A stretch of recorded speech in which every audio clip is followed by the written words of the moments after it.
अस्सलाम वालेकुम। Welcome to Mansoor voice 2.0।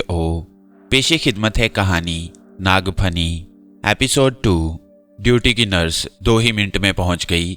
सारे असलहा से लैस होकर आई थी। स्टीथोस्कोप की मदद से उसने सीने और पीठ का मुआयना किया। अम्मा जी जैसे मुलायम हाथों से पेशानी पर आया हुआ पसीना साफ किया, फिर मुस्कुरा कर बोली, घबराने की ज़रूरत नहीं, मुझे तुम्हारा बुखार उतरता हुआ महसूस हो रहा है। दवाओं की गर्मी की वजह से अक्सर मरीजों की नींद उड़ जाती है। मैं तो पहले ही नींद का इंजेक्शन लगा रही थी, मगर तुमने मना कर दिया। अब लगा दो। मैंने उसकी तरफ बाजू बढ़ाकर कहा, बहुत थक गया हूँ। हाँ हाँ, कोई बहुत बड़ी मुहिम सर करके आए हो जिसने तुम्हें थका डाला है। उसने हंसकर मेरे रुखसार पर हल्की सी चपत लगाई। मैं समझती हूँ अब तुम्हें इंजेक्शन की ज़रूरत नहीं है। मैंने तुम्हें दवा की जो आखिरी खुराक पिलाई थी वो ख्वाबावर ही थी। ताज्जुब है अब तक तुम्हें नींद नहीं आई। शायद घर वालों की याद सता रही है। वो मेरे पास ही पलंग की पट्टी पर बैठ गई और मेरा हाथ अपने हाथ में लेकर बोली, सच सच बताना, कौन याद आ रहा है? राना याद आ रही है। तुम्हारी छोटी बहन का नाम राना है? उसने पूछा। मैंने इस बात में सर हिलाया तो वो हंसती हुई बोली, बहुत ही प्यारा नाम है। नाम से मालूम हो रहा है कि वो बड़ी शरीर होगी। शरीर थी, मैंने आहिस्ता से कहा। नर्स ने मेरा हाथ छोड़ दिया। आंखों में झांकती हुई बोली, थी, अब नहीं है। कल रात किसी ने उसका बाजू काट कर उसे कत्ल कर दिया। मैं बेहोश हो गया तो घर वाले मुझे यहाँ छोड़ गए। आज दिन में उन्होंने उसे दफन कर दिया होगा। ओह, नर्स ने आहिस्ता से कहा, कल मेरी ड्यूटी नहीं थी। डॉक्टर ने भी नहीं बताया कि तुम्हारे साथ क्या ट्रेजेडी हुई है।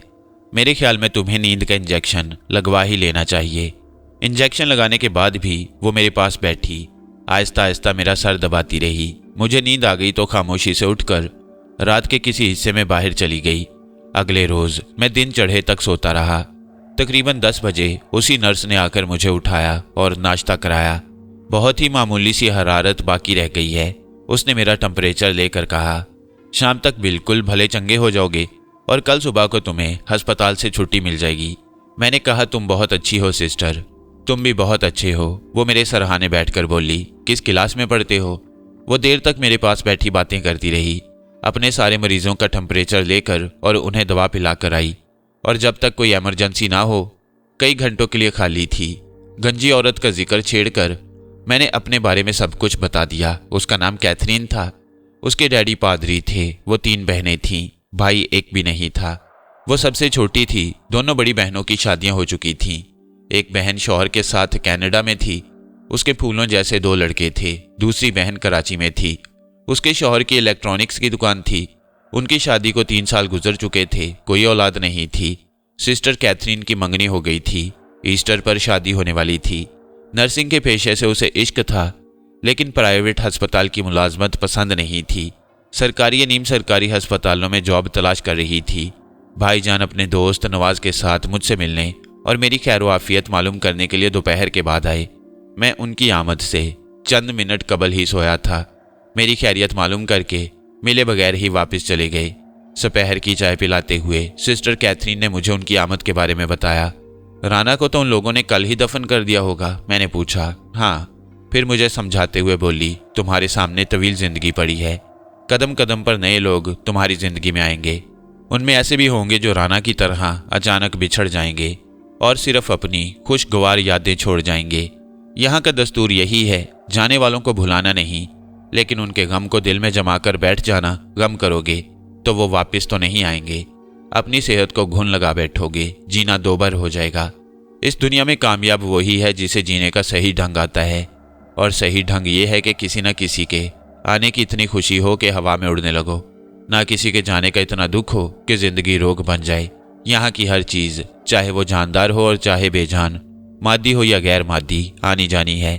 उसने और भी बहुत कुछ कहा, मगर मैं सही तौर पर नहीं सुन सका। उस वक्त तक कमरों के बल्ब रोशन नहीं किए गए थे और मेरा कमरा ऐसे रुख पर था जिससे दोपहर के बाद धूप हटना शुरू हो जाती थी, जिसकी वजह से शाम से पहले पहले कमरे में ऐसी तारीकी फैल जाती थी जिसे ना अंधेरे का नाम दिया जा सकता था, ना रोशनी का। सिस्टर मुझे नसीहतें कर रही थी कि कमरे की मलगजी रोशनी में मुझे गुज़िश्ता शब वाली कुर्सी पर गंजी औरत बैठी नजर आई। वो बहुत ज्यादा गुस्से में थी। आंखें शोले बरसा रही थीं। मुंह सख्ती से भिंचा हुआ था, जिसकी वजह से उसके दांत नजर नहीं आ रहे थे। इसके बरक्स बालाई होंठ और नाक के दरमियान मूंछों जैसे सख्त बाल दिखाई दे रहे थे। जाहिर है कि गंजी की मौजूदगी में सिस्टर की गुफ्तगू पर कोई तवज्जो नहीं दी जा सकती थी। वो बोलती रही और मैं हूँ हाँ करके एक खिलौने की तरह अपना सर हिलाता रहा। इस असना में उसका बुलावा आ गया। किसी कमरे के मरीज ने उसे याद किया था। मेरी बातें याद रखोगे तो कभी ठोकर नहीं खाओगे, उसने जाते हुए कहा और जाते जाते स्विच दबाकर कमरे की बिजली जला दी। कुर्सी पर बैठी हुई गंजी गायब हो गई। सिस्टर, मैं चीख पड़ा। वो पलटी, मेरी तरफ इस्तफामिया नजरों से देखा। बिजली बंद कर दो, मैंने कहा। इसकी रोशनी मेरी आंखों में चुभ रही है। सॉरी, वो बोली। कमरों की बिजलियां जलाने का वक्त हो गया है। अगर मैं तुम्हारे कमरे की रोशनी बंद कर दूंगी तो मेरा जवाब तलब कर लिया जाएगा। वो चली गई तो मैंने कहा, ठीक है, तुम्हारा जवाब तलब कर लिया जाएगा, मगर मेरा जवाब कौन तलब करेगा? और ये कहकर कमरे की बिजली बंद कर दी। गंजी औरत कुर्सी पर नहीं थी। इसके बरक्स मेरे बिस्तर पर जा बैठी थी और एक ऐसी बिल्ली की तरह गुर्रा रही थी जिससे उसका शिकार छीना जा रहा हो।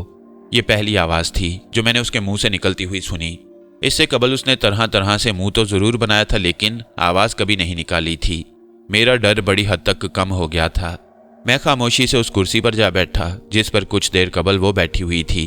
एक बात समझ लो गंजी औरत, मैंने उसकी आंखों में आंखें डालते हुए कहा, तुम भूत हो, चुड़ैल हो या जो कुछ भी हो, ज्यादा अरसे तक मेरे हाथ से नहीं बच सकोगी। मैं जब तक तुमसे अपनी बहन की मौत का इंतकाम नहीं ले लूंगा चैन से नहीं बैठूंगा। उसकी गुर्राहट बढ़ गई, आंखें शोले बरसाने लगीं। तुमने कमोबेश 12-13 साल तक मुझे डराया है, मगर अब नहीं डरा सकती, मैंने कहा। आखिर तुम हो कौन? बचपन से मेरे पीछे क्यों पड़ी हो? मेरी मासूम बहन ने तुम्हारा क्या बिगाड़ा था? उसके चेहरे की सख्ती दूर हो गई।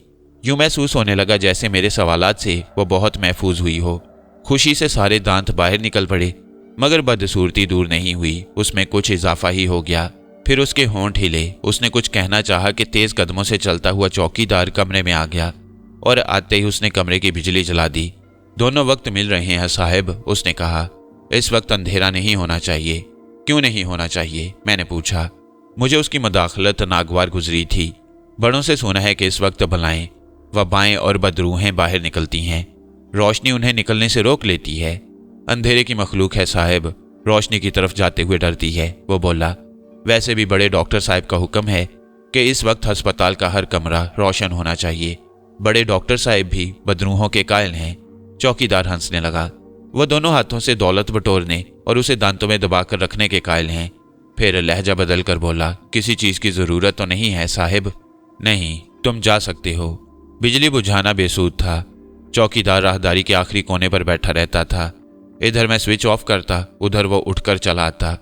अब तो मामूल के मुताबिक रात के खाने और दवा की खुराक के बाद ही बिजली बुझाई जा सकती थी। गंजी औरत, मैंने कुर्सी से उठकर अपने बिस्तर से मुखातिब होते हुए कहा, अगर तुम अभी तक मेरे पलंग पर हो तो वहां से हट जाओ, मैं थोड़ी देर लेटना चाहता हूँ। सरसराहटें पहले भी सुनाई देती थीं, उस वक्त भी तेज सरसराहट सुनाई दी। मैं समझ गया कि वो बिस्तर से उठ गई है, लेकिन यह कहना मुश्किल था कि कमरे से भी चली गई है या वहीं मौजूद है। तकरीबन 8 बजे रात तक बिस्तर पर पड़ा सोचता रहा कि उस बदसूरत और बदहैयत गंजी से राना की मौत का इंतकाम लेने की क्या सूरत हो सकती है। गुज़िश्ता शब उस पर हमला करने का इंजाम देख चुका था। उसका बाल तक बीका नहीं हुआ, छुरी पर भी खून का कोई धब्बा नहीं आया। सिर्फ कुर्सी की पुश्त पर छुरी घोंपे जाने का गहरा निशान बन गया, जो इस बात का सबूत था कि मैंने कोई ख्वाब नहीं देखा। ताहम एक बात जरूर अहम थी, मेरे एक ही वार में वो ढेर हो गई थी। उसकी जुबान और आंखें बाहर निकल पड़ी थीं। अगर वो अदाकारी नहीं कर रही थी और यकीनन नहीं कर रही थी तो मैंने उसे वाकई कत्ल कर दिया था। मैं रोशनी ना करता तो वो इसी तरह छिदी हुई बैठी रहती। लेकिन रात की तारीकी हमेशा तो बाकी नहीं रह सकती। जिस तरह हर रात की सुबह होती आई है, उसी तरह उस रात की सुबह भी होती। सुबह की रोशनी फैलते ही वो गायब हो जाती। उसे हमेशा के लिए तो कैद नहीं किया जा सकता था। अंधेरा कोई ऐसी शय तो नहीं था जिसे रुकने पर मजबूर किया जाता तो वो रुक जाता। 8 बजे डॉक्टर साहब राउंड पर आए। उनके साथ सिस्टर कैथरीन नहीं थी, कोई दूसरी नर्स थी। उन्होंने चार्ट देखा, मेरा मुआयना किया, फिर कंधे को थपथपा कर बोले, बिल्कुल भले चंगे हो यार, कल सुबह तुम्हें रुखसत कर दिया जाएगा। खूब दिल लगाकर तालीम हासिल करना और दोबारा बुखार मत चढ़ा बैठना। मैंने कहा, सिस्टर कैथरीन आपके साथ क्यों नहीं आई? सिस्टर कैथरीन बहुत अच्छी लगती हैं, डॉक्टर साहब ने पूछा। फिर मेरे जवाब का इंतजार किए बगैर बोले, उनकी ड्यूटी जनरल वार्ड में लगा दी गई है। मैं उन्हें बता दूंगा कि तुम याद कर रहे थे, लेकिन थोड़ा सा इंतजार करना पड़ेगा। यहाँ के सारे काम निपटा कर ऊपर जाऊंगा। वार्ड बॉय मेरा खाना लेकर आया। बड़ा नक चढ़ा था। ऐसा मालूम होता था जैसे मैं बोलूंगा तो फौरन लड़ पड़ेगा। खाना मेज पर रखकर चला गया। मैंने 2-3 निवाले खाए। दूध पिया तो यूं लगा जैसे उसमें टेंक्चर आयोडीन घुला हुआ हो। चंद घूंट लेकर गिलास ट्रे में वापस रख दिया और तब सिस्टर कैथरीन आ गई। अरे तुमने खाना क्यों नहीं खाया? उसने ताज्जुब से पूछा। बदमज़ा खाना है। खाना मज़े के लिए नहीं, सेहत बरकरार रखने के लिए खाया जाता है, वो बोली। खाओगे नहीं तो जान कैसे बनेगी? जान नहीं बनेगी तो पढ़ लिख कर बड़े आदमी कैसे बनोगे? उठो, खाना खाओ। उसने निवाला बनाकर मेरे मुंह की तरफ बढ़ाया। मेरा दिल नहीं चाह रहा था, लेकिन इनकार नहीं कर सका। उठकर मुंह खोल दिया। उसने निवाला मेरे मुंह में रख दिया। मेरी भूख उड़ चुकी थी, लेकिन मैंने उसके हाथ से चंद निवाले खाए। उन निवालों में अम्मा जी के हाथों जैसा प्यार था। अम्मा जी याद आई तो राना अज खुद याद आ गई। ऐसा मालूम होने लगा जैसे राना बड़ी हो गई हो और मेरे पास बैठी हुई मुझे खाना खिला रही हो। सिस्टर ने मेरी आंखों में आंसू तैरते हुए देखे तो उन्हें अपने रुमाल से खुश्क किया। दवा पियो और सो जाओ, उसने मेरे बालों को बखेरते हुए कहा। राना को भी जब मेरे ऊपर बहुत ज्यादा प्यार आता था तो इस तरह मेरे बाल बखेर देती थी। बहादुर बनो और बहादुरों की तरह दुनिया के दुखों का सामना करो। मैंने मुस्कुराने की कोशिश की। सोचा कि उसे दिल में आए हुए ख्याल से आगाह कर दूं, मगर अगले ही लम्हे इरादा बदल दिया। ना जाने क्यों ये बताते हुए कि उसकी कई आदतें राना से मिलती जुलती हैं, अजीब सी शर्म महसूस हो रही थी। डॉक्टर साहब कह रहे थे कि मेरा बुखार उतर गया है और मैं बिल्कुल भला चंगा हो गया हूँ। फिर ये कि जब मैं भला चंगा हूँ तो दुआ की क्या ज़रूरत है? दुआ की ज़रूरत तो अभी तुम्हें कम से कम 1 हफ्ते तक पड़ेगी, वो बोली। दवा नहीं पियोगे तो बुखार वापस पलट आएगा। उसने दवा की शीशी को हिलाया, साफ गिलास में एक खुराक उंडेली और मेरी तरफ बढ़ाते हुए बोली, मुंह खोलो, शाबाश। दवा पीते ही मुझे नींद आने लगेगी। नींद आना तो अच्छी बात है, मगर मैं सोना नहीं चाहता, मैंने कहा। बुरा मत मानना सिस्टर, इसकी एक खास वजह है जो मैं तुम्हें नहीं बता सकता। उसने दवा का गिलास वापस मेज पर रख दिया और धीमी आवाज में बोली, मेरे फराइज में ये बात भी शामिल है कि कोई मरीज दवा पीने से इनकार करे तो मैं ड्यूटी पर मौजूद डॉक्टर को इसकी इतला कर दूं। तुम ऐसा नहीं करोगी। मुझे अफसोस है, उसने कहा। मैं अपना फर्ज अदा करूंगी सिस्टर, कहो, वो बोली, मगर लहजे से साफ मालूम हो रहा था जैसे वो मुझसे खफा हो। अंधेरे में मुझे एक स्याफाम बदसूरत गंजी औरत नजर आती है। जब से होश संभाला है मैं उसे देखता रहा हूँ और उससे डरता रहा हूँ। मेरे अलावा उसे कोई और नहीं देख पाता। परसों शाम के वक्त जब बारिश हो रही थी मैंने उसे राना के गिर्द मंडलाते हुए देखा। उस वक्त राना मुझसे बटर पेपर की नाव बनवा कर ले गई थी और गली के पानी में उसे बहाकर खुश हो रही थी। मैंने गंजी औरत को राना के आसपास देखा तो उसे रोकना चाहा। मेरी आवाज़ राना तक नहीं पहुंची तो खुद उसके पास जाने की कोशिश की, लेकिन हवा के झोंके से गेट का एक पट मेरे सर से आ टकराया। मैं गिरकर बेहोश हो गया, राना तक नहीं पहुंच सका। बाद में हमें राना की लाश मिली। उस गंजी औरत ने उसका बाजू काटकर उसे कत्ल कर दिया। मैंने उसी वक्त तय कर लिया कि जब तक बहन का इंतकाम नहीं लूंगा चैन से नहीं बैठूंगा। उससे इंतकाम लेने के लिए मैंने कमरे में अंधेरा कर लिया। अंधेरे में वो नजर आई, लेकिन इस तरह के उसके हाथ में राना का पूरा कटा हुआ बाजू झूल रहा था। राना के बाजू को देखकर बेपनाह गम और गुस्से के बायस मुझ पर एक बार फिर बेहोशी तारी हो गई। होश आया तो मैंने अपने आप को यहाँ अस्पताल के कमरे में मौजूद पाया। मेरा बुखार 104 डिग्री से तजावुज कर गया था और मैं बहकी बहकी बातें कर रहा था। वो खामोश बैठी हैरत से मेरे चेहरे को तकती रही। गुज़िश्ता रात वो इस कमरे में आई थी। मैंने फल काटने वाली छुरी से हमला करके उसे कत्ल कर दिया था। तुम यकीन नहीं करोगी सिस्टर, वो सचमुच खत्म हो गई थी। देखो, कुर्सी पर अभी तक छुरी का गहरा निशान मौजूद है। मगर मैं हमाकत कर बैठा। मैंने बिजली जला दी और बिजली जलते ही वो गायब हो गई। फिर आज शाम की तारीकी में दोबारा नजर आई। बहुत ज्यादा गुस्से में थी, लेकिन बिल्कुल ठीक नजर आ रही थी। ऐसा मालूम होता था जैसे उस पर मेरे हमले का कोई असर ही ना हुआ हो। मगर चौकीदार ने स्विच ऑन करके कमरा रोशन कर दिया और इस तरह वो एक बार फिर मेरी नजरों से ओझल हो गई। मैंने देखा सिस्टर के चेहरे पर हैरत के साथ खौफ के आसार भी उभर आए। सिस्टर, मैंने अपनी बात जारी रखते हुए कहा, अब तुम समझ गई होगी कि मैं दवा पीने से क्यों इनकार कर रहा हूँ। कुछ देर बाद यहाँ के दस्तूर के मुताबिक सारे कमरों की बिजलियां बुझा दी जाएंगी। सिर्फ हल्की रोशनी के बल्ब रोशन रहेंगे। उस रोशनी में वो गंजी औरत नजर आना शुरू हो जाएगी। मैं नहीं जानता कि मेरा रद्द अमल क्या होगा, मगर मैं उसे देखना चाहता हूँ। उसे गालियां देना चाहता हूँ और उसे बावर करा देना चाहता हूँ कि वो मेरे इंतकाम से नहीं बच सकेगी। सिस्टर कई सेकंड तक गुमसुम सी बैठी रही। उसके चेहरे के उतार चढ़ाव से ये अंदाजा लगाना कुछ भी मुश्किल नहीं था कि वो शशोपंज में मुब्तला हो गई है। उसे मेरी कहानी पर हरफ बहरफ यकीन आ गया था, मगर उसकी समझ में नहीं आ रहा था कि क्या कहे और क्या ना कहे। अचानक उसके चेहरे का रंग बदल गया। गुस्से से बोली, चंद रोज के बुखार ने तुम्हारे दिमाग पर गहरा असर किया है। तुम्हें ऐसी सूरतें नजर आने लगी हैं जिनका कोई वजूद नहीं। खैरियत चाहते हो तो दवा पी लो, वरना मुझे डॉक्टर से तुम्हारी शिकायत करना पड़ेगी, जिसके नतीजे में बिजली के झटके देकर तुम्हारा इलाज किया जाएगा। वह झूठ बोल रही थी। उसके लहजे और चेहरे से साफ जाहिर हो रहा था कि वो जो कुछ कह रही है अपनी मर्जी के खिलाफ कह रही है। मगर सिस्टर, मेरे पास ज्यादा वक्त नहीं है। जनरल वार्ड की ड्यूटी छोड़कर 5 मिनट के लिए यहाँ आई थी। हम जिस दौर में रह रहे हैं उसमें ऐसी खुराफात के लिए कोई गुंजाइश नहीं है।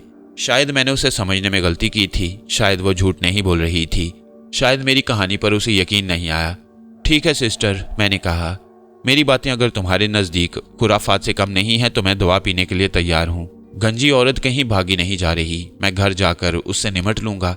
उसने मुस्कुराकर दवा का गिलास उठाया और मेरे होंठों से लगा दिया।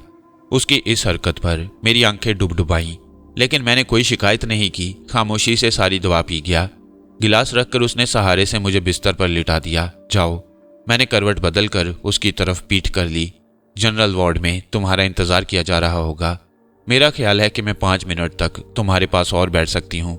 सिस्टर रजिया से कह आई थी कि जब तक वापस ना आऊं वो वहीं रहे। सिस्टर, मैंने रोकर कहा, तुम बहुत बुरी हो, मैं तुमसे नफरत करता हूँ। सुनो नदीम, उसने प्यार से मेरा चेहरा अपनी तरफ घुमाया और मेरी आंखों पर हाथ फेरते हुए बोली, मैं जानती हूँ तुमने जो कुछ कहा वो गलत नहीं है।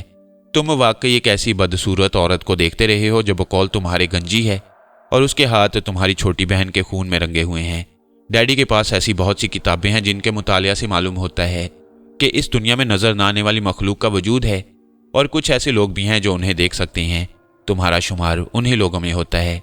मैंने सिसकारी भर कर कहा, जब तुम्हें मालूम था कि मैं झूठ नहीं बोल रहा तो तुमने मुझे ऐसी दवा क्यों पिलाई जिसकी वजह से मेरा दिमाग घूम रहा है और मुझ पर नींद तारी हो रही है? क्योंकि मैं नहीं चाहती कि नादानी में तुम कोई ऐसी हरकत कर बैठो जिसका नतीजा खतरनाक हो। इस किस्म की मखलूक बेपनाह ताकत की मालिक होती है। इसका थोड़ा बहुत अंदाजा तुम्हें भी हो चुका है। अपनी दानिश्त में तुमने उसे कत्ल कर दिया था, लेकिन वो जिंदा है और जैसा कि तुमने कहा इसी कमरे में मौजूद है और तुमसे बहुत ज्यादा नाराज है। मुझे उसकी नाराजगी की परवाह नहीं, मैंने सर पकड़कर कहा। वो मेरी बहन की कातिल है, मैं उसे पहले भी बता चुका हूँ और अगर वो मेरी बात सुन रही है तो दोबारा बता देना चाहता हूँ कि दुनिया की बड़ी से बड़ी ताकत भी उसे मेरे इंतकाम से नहीं बचा सकेगी। तुमने कितनी तेज दवा पिला दी है सिस्टर, मेरी आंखें बंद हुई जा रही हैं। नफरत और गुस्से की जुबान के अलावा एक जुबान और भी होती है, प्यार और मोहब्बत की जुबान। तुम हमेशा उस औरत से डरते और नफरत करते रहे हो और अब उसमें इंतकाम का जज्बा भी शामिल हो गया है। तुमने उससे कभी नहीं पूछा कि वो क्यों भटकती फिर रही है, उसे क्या गम है, वो क्या चाहती है। तुम्हारा ख्याल है कि मैं राना की कातिल से? दरमियान में मत बोलो, तुम्हें नींद आ रही है। मैं चाहती हूँ कि तुम्हारी नींद से पहले पहले बता दूं कि वो औरत तुम्हारी तवज्जो चाहती है। हो सकता है इसीलिए उसने इंतहाई कदम उठाया हो। मजीद खून खराबे से बचना चाहते हो तो उससे दोस्ती करो, उसकी दोस्ती से तुम्हें नुकसान नहीं होगा। हट जाओ मेरे पास से। मैंने रोते हुए तकिए में मुंह छुपा लिया। मैं उससे दोस्ती नहीं कर सकता। मेरे दिल को उस वक्त तक सुकून नहीं मिलेगा जब तक दुनिया को उसके वजूद से पाक नहीं कर दूंगा। मैं फूट फूट कर रोता रहा। वो आहिस्ता आहिस्ता मेरे सर की पुश्त को थपथपाती रही। नहीं कह सकता कि वो कितनी देर मेरे पास बैठी। मुझे कुछ ही देर बाद गहरी नींद आ गई थी। मैं समझता हूँ कि जब उसे मेरी नींद का यकीन हो गया तो वो उठकर चली गई। अगले रोज 10 बजे जब भाईजान और नवाज मुझे घर ले जाने के लिए अस्पताल आए तो सिस्टर कैथरीन वहां नहीं थी। 36 घंटे की ड्यूटी अंजाम देकर सवेरे ही अपने घर जा चुकी थी। उसकी जगह जो नर्स आई थी वो भी बड़ी खुश इखलाक थी, लेकिन उसका इखलाक बनावटी था। सिस्टर कैथरीन जैसी बात नहीं थी। सिस्टर कैथरीन बोलती थी तो ऐसा मालूम होता था जैसे अपनी माँ जाई बोल रही हो। एक एक लफ्ज खुलूस और मोहब्बत में डूबकर उसके मुंह से निकलता था। घर के बाहर पास पड़ोस से इकट्ठा करके 1 दर्जन से ज्यादा कुर्सियां डाल दी गई थीं ताकि जो लोग कुरान ख्वानी में शिरकत के लिए आएं वो चाहें तो कुछ देर वहां बैठ जाएं। मर्दों के मुकाबले में औरतें कसीर तादाद में आई थीं और घर में चली गई थीं। मर्दों की तादाद कम थी और उनमें बेशतर ऐसे थे जो सीधे मस्जिद में चले गए थे। जोहर की अजान से कुछ देर पहले मैं भी मस्जिद में चला गया। चंद माह कबल ही मैंने नाजरा कुरान ख़त्म किया था। उस वक्त सोचा भी नहीं था कि सबसे पहले राना के इस आले सवाब के लिए सिपारे पढ़ूंगा। कुरान खुआनी के बाद घर और पड़ोस के चंद लोग कब्रिस्तान गए। राना की कब्र को देखकर मेरी आंखों में आंसू आ गए। मेरी ही नहीं, कब्र के गिर्द खड़े हुए सभी अफराद की आंखों में आंसू तैर रहे थे। हम लोग कुछ देर वहां रुके, फातिहा पढ़ी और घर वापस चले आए। लेकिन घर वापस आने से कबल मैंने ज़ेरे लब राना को मुखातिब किया। मैंने कहा, मुझे नहीं मालूम मेरी बात तुम्हारे कानों तक पहुंचेगी या नहीं, फिर भी ये कहे बगैर नहीं रह सकता कि अगर मैं तुम्हारा भाई हूं तो उस वक्त तक चैन से नहीं बैठूंगा जब तक गंजी से तुम्हारी मौत का इंतकाम नहीं ले लूंगा। मुझे मगरिब से पहले अपने कमरे में जाने का मौका नहीं मिला। छोटा सा घर औरतों से खचाखच भरा हुआ था। रक्षी जोहर के बाद ही अपनी अम्मी के साथ अपने घर जा चुकी थी। ज्यादातर औरतों ने असर के बाद जाना शुरू किया। पड़ोस के घर वालों ने ताजियत के लिए आने वाली खवातीन के चाय पानी का इंतजाम किया। शादी का सा समा था। मौत का घर तो मालूम ही नहीं हो रहा था। मैंने अपने कमरे की बिजली नहीं जलाई, खामोशी से अपने पलंग पर जाकर लेट गया। शाम के धुंधलके में गंजी औरत की शक्ल दिखाई दी, लेकिन कुछ तो गुज़िश्ता शब की ख्वाब आवर दवा का असर बाकी था और कुछ दिन भर की दौड़ धूप के बाद इतनी थकान हो गई थी कि पलंग पर लेटते ही नींद आ गई। आंख उस वक्त खुली जब सुबह की रोशनी अतराफ में फैल चुकी थी। गंजी औरत से दो दो हाथ करने की हसरत दिल ही में रह गई। कुछ करीबी रिश्तेदार खवातीन अम्मा जी का हाथ बटाने के लिए चंद रोज के लिए हमारे यहाँ ठहर गई थीं। नाश्ता भी उन्होंने ही कराया। नाश्ते के बाद मैंने किताबें संभाल ली और स्कूल चला गया। स्कूल हमारे घर से ज्यादा दूर नहीं था, 2 गलियां छोड़कर तीसरी गली में वाक़ था। रास्ते भर राना याद आती रही। उसकी जुबान कैंची की तरह चलती थी और जब तक स्कूल नहीं आ जाता था वो मुसलसल बोलती ही रहती। अलबत्ता स्कूल से वापस घर आते हुए उसकी बातों में कदरे कमी आ जाती। टीचर्स समेत जान पहचान के सभी लड़कों लड़कियों को पहले ही इल्म हो चुका था कि मुझ पर क्या क़यामत टूटी है। जुबान से तो किसी ने कुछ नहीं कहा, लेकिन सब मेरी तरफ इस तरह देखते रहे जैसे मैं उनके लिए बिल्कुल अजनबी हूँ और किसी सैयारे से ताज़ा ताज़ा उतर कर उनकी दुनिया में आया हूँ। स्कूल में मेरा दिल नहीं लगा और मैं दूसरे ही पीरियड में घर भाग आया। घर पर बड़ई मौजूद था और मेरे कमरे के उस दरवाजे को दुरुस्त कर रहा था जिसे हादसे वाली रात में भाईजान और नवाज ने तोड़कर मुझे बेहोशी के आलम में बाहर निकाला। बड़ई की खटखट ने चैन से नहीं बैठने दिया तो किताबें रख कर किसी को इतलाब दिए बगैर कब्रिस्तान राना की कब्र पर चला गया। मैं ये तो नहीं कह सकता कि उसकी कब्र पर पहुंचकर मुझे सुकून मिल गया, ताहम बेसुकूनी के आलम में थोड़ी सी कमी जरूर वाक़ हो गई। 2 घंटे के लगभग वहां बैठा रहा, सोचता रहा कि गंजी को किस तरह ख़त्म करना चाहिए। अस्पताल के तजुर्बे से मालूम हो गया था कि उसे कत्ल करना मुश्किल नहीं है। उसका जिस्म तरबूज की तरह इतना नरम था कि फल काटने वाली मामूली सी कमज़ोर छुरी भी उसमें बआसानी उतर गई थी। मुश्किल ये थी कि कत्ल के बाद उसे रोशनी से बचाना मुश्किल था। अगर उसे किसी ऐसी जगह मारकर बंद किया जाता जहां रोशनी का कोई गुजर ना हो तो न सिर्फ ये कि उसे हमेशा के लिए निजात हासिल की जा सकती थी, बल्कि नाना के कत्ल का बदला भी लिया जा सकता था।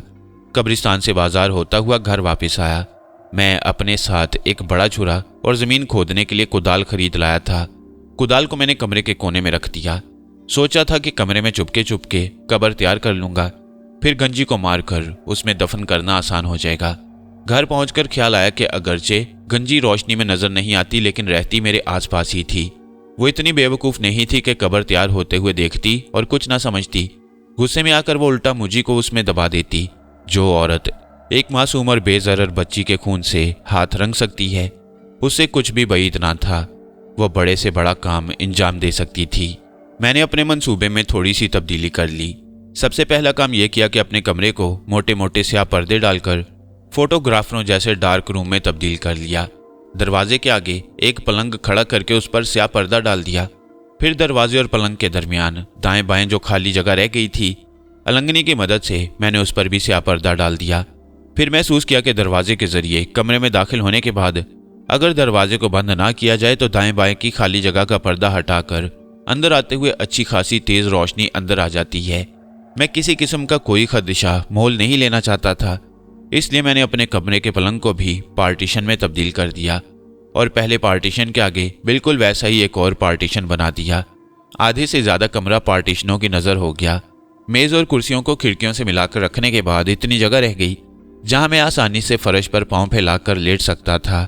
भाईजान एक बार फिर इम्तिहान की तैयारियों में मसरूफ़ हो गए थे।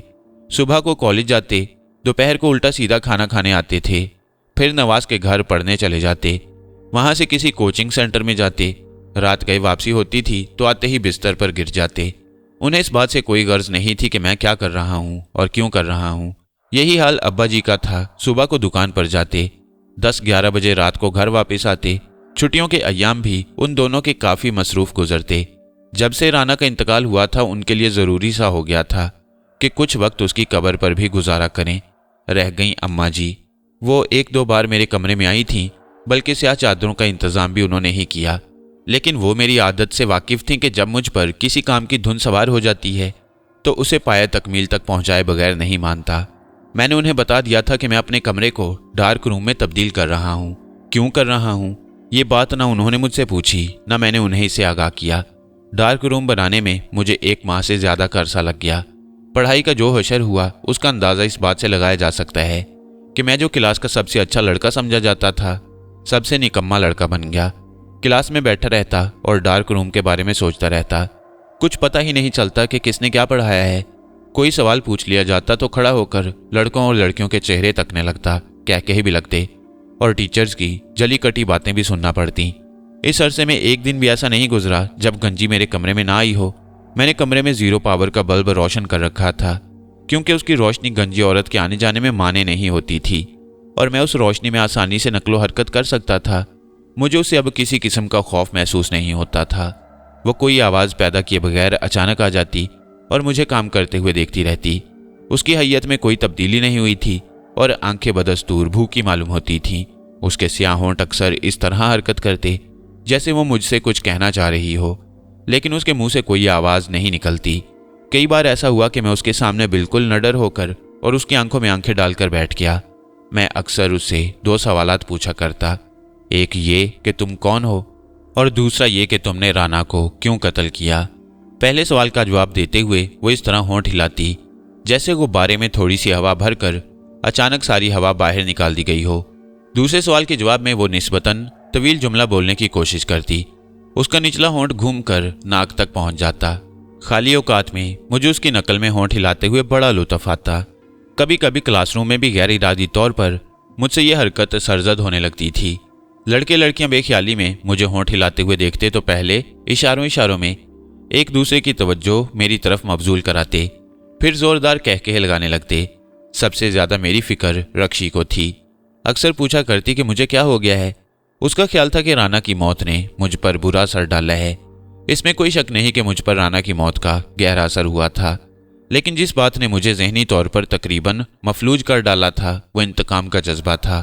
उठते बैठते चलते फिरते मेरे दिलो दिमाग पर पीरे तस्मा पा की तरह एक ही ख्याल मुसल्लत था कि मुझे अपनी छोटी बहन का इंतकाम लेना है और एक ऐसी हस्ती से इंतकाम लेना है जो बकौल कैथरीन बेपनाह ताकत की मालिक है।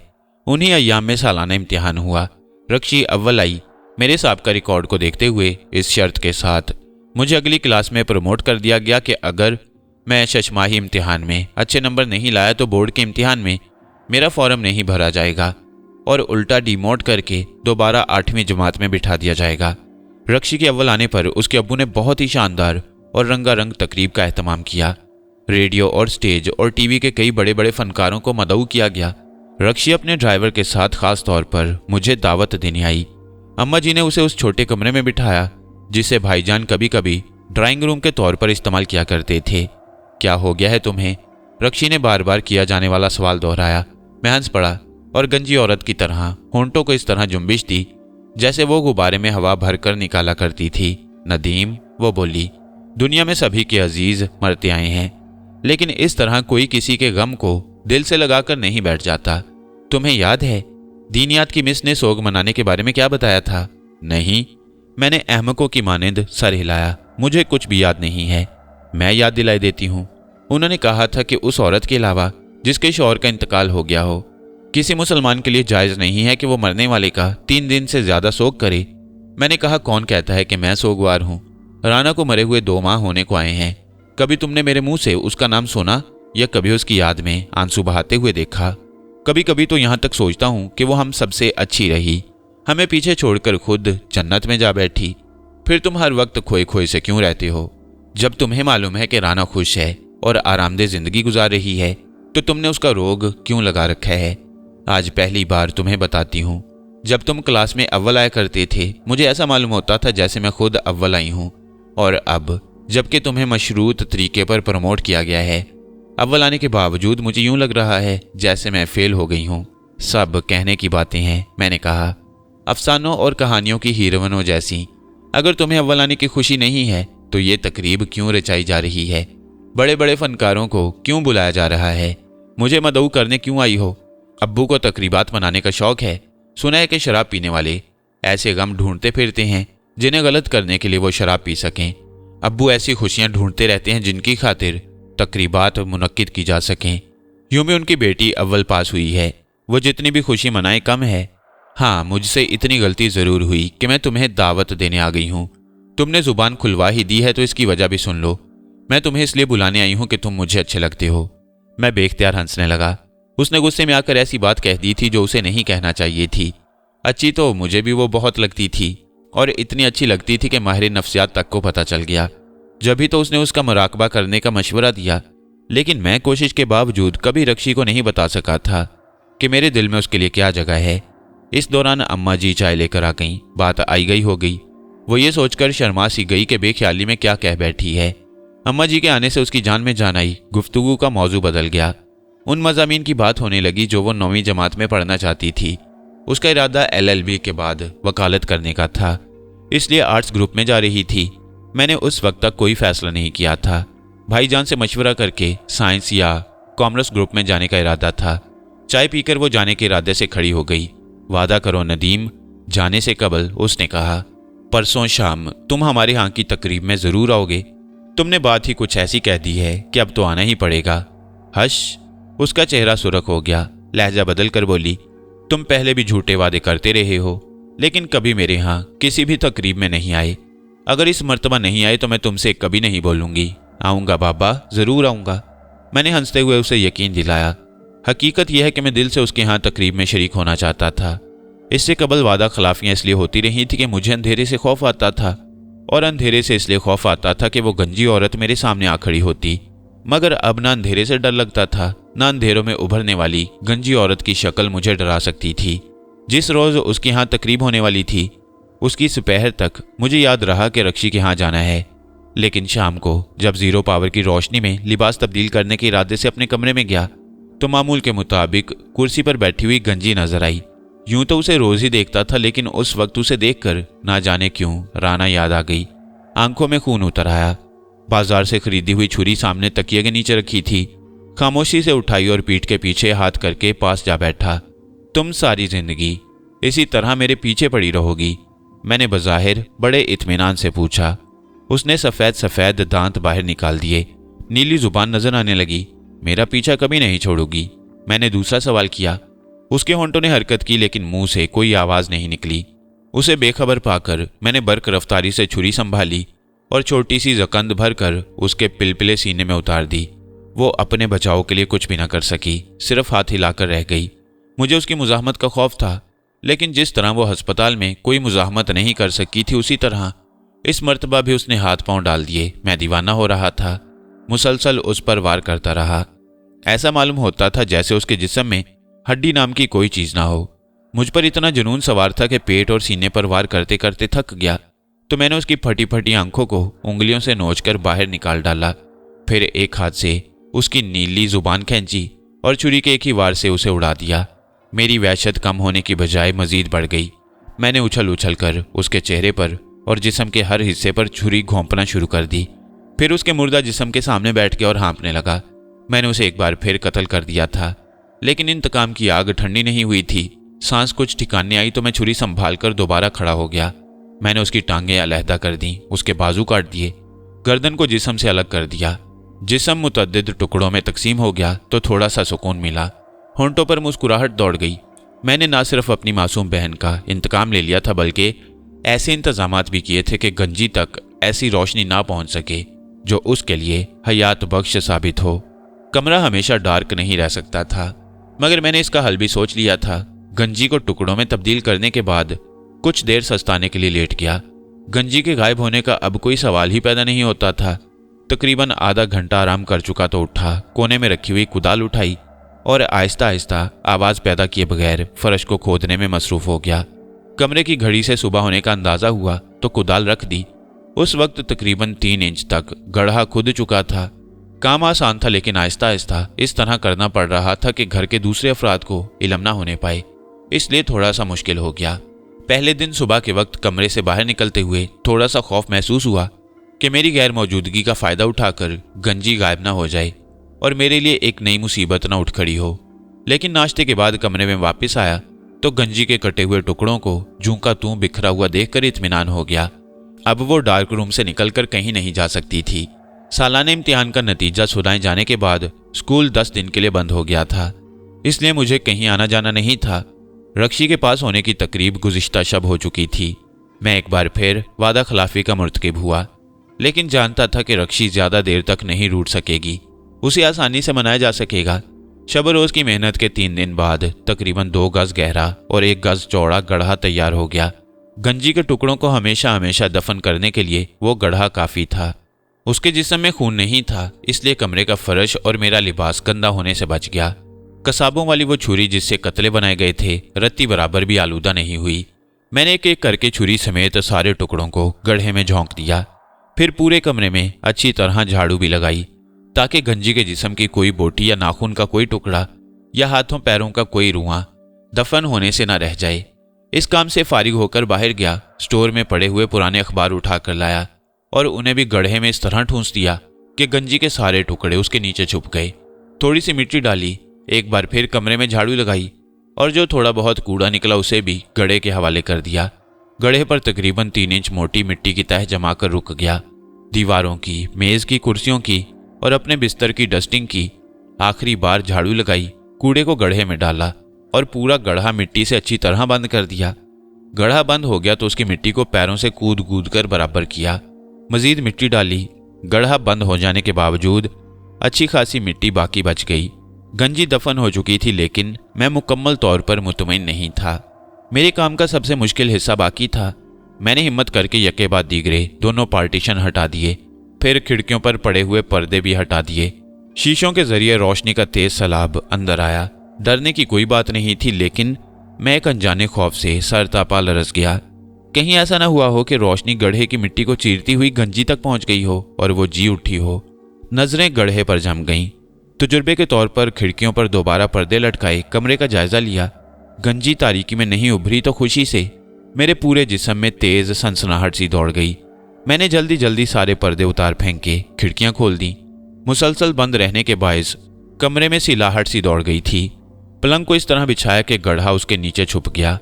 फिर बिस्तर लगाया और चादर को नीचे तक लटका दिया कि गड्ढा नजर न आने पाए। गड्ढे की बची हुई मिट्टी को कोने में कर दिया कि रात में किसी वक्त इसे उठाकर घर से बाहर फेंका जा सके। सिर्फ फर्श के उस हिस्से पर सीमेंट का प्लास्टर करने का काम बाकी रह गया। शाम का इंतजार काफी तकलीफदेह और सब्र आजमा था।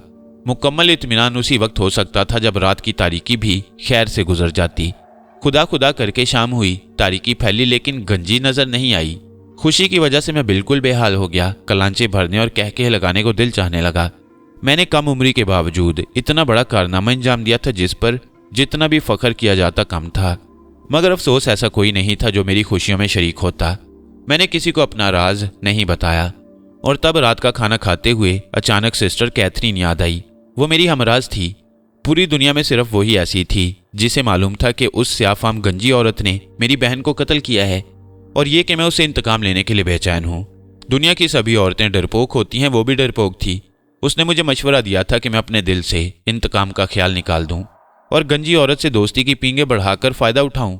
ना जाने फ़ायदे से उसकी क्या मुराद थी। खाने से फारिग होकर मैंने अस्पताल का रुख किया। चौकीदार ने बताया कि सिस्टर कैथरीन की शादी होने वाली है।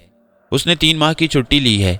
शादी के बाद शौहर के साथ मुल्क से बाहर घूमने फिरने चली जाएगी और हो सकता है छुट्टी पूरी होने के बाद भी वापस ना आए। मुझे उसका पता मालूम था। वो अपने पादरी बाप के साथ चर्च की रहायशी हिस्से में रहती थी। अस्पताल से निकलकर उसके यहाँ पहुंचा। वो थोड़ी ही देर कबल मंगेतर के साथ शादी की शॉपिंग करके वापस आई थी और बहुत ही खुश और बहुत ही खूबसूरत नजर आ रही थी और मुझे देखकर इस तरह खिल उठी थी जैसे बरसों का बिछड़ा हुआ कोई अजीज मिल गया हो। वो मुझे अपने ड्राइंग रूम में ले गई। सादा सा ड्राइंग रूम था। दीवार पर बड़ी सी सलीब नस्ब थी। कदीम तर्ज का सोफा सेट लगा था। और दूसरी तरफ खाने की मेज थी जिसके अतराफ में 4 कुर्सियां पड़ी थीं। थोड़ी देर पहले आ जाते तो फिलिप से भी मुलाकात हो जाती, उसने मुझे सोफे पर बिठाते हुए कहा। अभी 1 मिनट पहले मुझे छोड़कर गया है। वो बड़ी बेतकल्लुफी से मेरे पास बैठ गई। हम दोनों शादी के लिए शॉपिंग करने गए थे। अगले हफ्ते हमारी शादी होने वाली है। मुझे मुबारकबाद देना चाहिए थी, लेकिन मैं रस्मी आदाब से नावाकिफ था। मुबारकबाद देने की बजाय हंसने लगा। अपनी कहो, किस हाल में हो? वो औरत अब भी दिखाई देती है। यही तो बताने आया हूँ, मैंने हंसते हुए कहा। मुझे उससे हमेशा हमेशा के लिए छुटकारा मिल गया है। राना का बदला लेने के लिए मैंने उसे कत्ल कर दिया है। सिस्टर का हंसता हुआ चेहरा उतर गया। आहिस्ता से बोली, तुमने उसे अस्पताल में भी तो कत्ल किया था, और कत्ल होने के बावजूद वो दोबारा जिंदा हो गई थी। हाँ, उसने सर हिलाया। ऐसे काम का क्या फायदा जिसके अंजाम में परेशानी और पशेमानी का सामना करना पड़े। मगर अब ऐसा नहीं होगा, मैंने हंसते हुए कहा, और उसे तफसील के साथ डार्क रूम बनाने और तारीकी में गंजी को टुकड़े टुकड़े करके गड्ढे में दफन करने के बारे में बताया। मेरा ख्याल था कि वो झूम उठेगी, लेकिन हुआ इसके बरक्स। उसके खूबसूरत चेहरे पर खौफ की लहरें उभर आईं। आंखों की चमक मांद सी पड़ गई। तुमने अच्छा नहीं किया नदीम, वो बोली। तुम्हें उससे दोस्ती करना चाहिए थी। लोग तो रूहों को कब्जे में करने के लिए वजीफे पढ़ते हैं, चिल्ले खींचते हैं और ना जाने क्या क्या हरकतें करते हैं, मगर अक्सर नाकाम रहते हैं। वो तो खुद तुम्हारी तरफ खिंची चली आ रही थी, मगर तुमने उससे कोई फायदा नहीं उठाया। क्या फायदा? तुम रातों रात दौलतमंद बन सकते थे, दुश्मन को नाकों चने चबवा सकते थे, और भी लातादाद अहम काम अंजाम दे सकते थे। तुमने ये बात अस्पताल में क्यों नहीं बताई? क्योंकि वो कमरे में मौजूद थी और मैं उसके सामने तुम्हें गाइड नहीं कर सकती थी। सिस्टर, मैंने कहा, मैं तो बस एक बात जानता हूँ, वो गंजी मेरी बहन की कातिल थी, और कातिल भी ऐसी थी कि सारी दुनिया की फौज और पुलिस मिलकर भी उसका बाल तक बीका नहीं कर सकती थी, क्योंकि वो सिर्फ मुझी को नजर आती थी। सिर्फ मैं ही उसे अपनी बहन के कत्ल का बदला ले सकता था, जो मैंने ले लिया। मगर मैं अब भी यही समझती हूँ कि नासमझी में तुमने बड़ा गलत काम किया है। ठहरो, मैं डैडी को बुलाकर लाती हूँ। रूहों पर उनका बड़ा वसी मुतालिया है। उसके डैडी बावकार और संजीदा इंसान थे। इस तरह ठहर ठहर कर बात करते थे कि एक एक लफ्ज समझ में आ जाता। उनके हाथों में मोटे दानों की तस्बीह थी। जब वो खामोश होते थे तो तस्बीह के दाने आवाज के साथ गिरने लगते। दूसरा हाथ थोड़ी थोड़ी देर के बाद गले में आवेज़ां स्लीप पर पहुंच जाता, जैसे किसी ऑटोमेटिक मशीन के ताबे हो। उन्होंने मेरी पूरी दास्तान, कुछ मेरी और कुछ सिस्टर कैथरीन की जुबानी सुनी। दास्तान सुनकर उन्होंने हुंकारा भरा, तो तुम समझते हो कि तुमने उसे निजात हासिल कर ली, वो बोले। अंदर ही अंदर मेरा दिल लरजने लगा। थूक निकल कर बोला, जी हाँ साहिबजादे, उन्होंने कहा। अगर वो वाकई कोई रूह थी तो ये समझ लो कि रूह को ना कोई कैद कर सकता है, ना कत्ल कर सकता है। वो रूह नहीं थी, मैंने धीमी आवाज में जवाब दिया। रूह नहीं थी तो दूसरों को नजर क्यों नहीं आती थी? उन्होंने पूछा। उसका नाम क्या था? वो बोलती थी लेकिन उसके मुंह से आवाज नहीं निकलती थी। रूह की कोई आवाज नहीं होती, वो बोले। तुम्हें उसके होंठ हिलते हुए नजर आते थे, उनसे तुमने कोई अंदाजा नहीं लगाया? नहीं। फिर अचानक मुझे याद आ गया कि वो किस तरह होंठ हिलाती थी। मैं पहले भी उसके होंठ हिलाने की नकल उतारता रहता था। मैंने वैसे ही होंठों को गुब्बारा भरने और हवा निकालने के अंदाज में अपने होंठों को जुम्बिश दी। मेरा ख्याल है कि उसके होंठ इसी तरह हिला करते थे। गले की स्लीब पर रखा हुआ उनका हाथ उसी तरह रुक गया जैसे उस पर चिपक गया हो। तस्बीह के दाने गिरना बंद हो गए। आंखें इस्तिजाबिया अंदाज में मेरे चेहरे पर मरकूज हो गईं। एक बार फिर अपने होंठ इसी तरह हिलाओ। मैंने दोबारा गंजी औरत की नकल की। वो मेरे करीब ही दूसरे सोफे पर बैठे थे। उन्होंने बेचैनी से पहलू बदला। और क्या कहती थी? आपका मतलब है और किस तरह होंठ हिलाती थी? हाँ, मेरा यही मतलब है। मैंने दूसरी तरफ होंठ हिलाए। ओह, वो उछलकर खड़े हो गए, फिर दोबारा बैठ गए। सिस्टर ने मुझसे सरगोशी में कहा, डैडी को लिप रीडिंग में कमाल हासिल है। सर, मैंने कहा, मुझे इल्म नहीं था कि पादरी को फादर कहकर मुखातिब किया जाता है। ऐसा मालूम होता है जैसे मुझे उस गंजी की नकल उतारते देखकर आप समझ गए हैं कि वो मुझसे क्या कहा करती थी। पहली बार तुमने जिस तरह होंठ हिलाए, उसका मतलब यह है कि वो तुम्हें अपना नाम बताने की कोशिश किया करती थी। उसका नाम क्या था? था नहीं, अब भी है, वो बोले। 1000 बरस पहले भी उसे नागफनी कहा जाता था और आज भी इसी नाम से याद किया जाता है। नागफनी, मैंने आहिस्ता से कहा। ऐसा मालूम हुआ जैसे अंदर को हवा जा रही हो, फिर बाहर निकल रही हो। हाँ, वो यूं ही अपने होंठों को जुम्बिश दिया करती थी। और दूसरे जुमले का क्या मतलब है? मैंने पूछा। नागफनी, तुमसे एक छोटी सी दरख्वास्त करती थी। उन्होंने कहा, कहती थी, मेरे लिए अपनी पसंद की किसी लड़की का जिस्म मुहैया कर दो। मुझे झुरझुरी सी आ गई। पादरी साहब का मतलब कुछ समझ गया था, फिर भी अहमकों की तरह कहा, इस बात का क्या मतलब हुआ? उन्होंने घूर कर मेरी तरफ देखा। किस क्लास में पढ़ते हो साहिबजादे? ये मेरे सवाल का जवाब नहीं था और उनकी खफगी बिल्कुल बेजा थी। मैंने धीमी आवाज में इस तरह जवाब दिया जैसे कोई मुजरिम अपने जुर्म का इकरार कर रहा हो। 8वीं जमात पास करके 9वीं जमात में आया हूँ। 9वीं जमात में आ गए हो, फिर भी इतनी सी बात नहीं समझ पाए। वो आम लड़कियों की तरह इस दुनिया में आना चाहती है और इसके लिए उसे एक माकूल और मुनासिब जिस्म की ज़रूरत है। फिर वो बड़े भयानक अंदाज में मुस्कुराए। मेरा ख्याल है कि मैं उसकी ख्वाहिश पूरी कर सकता हूँ जी।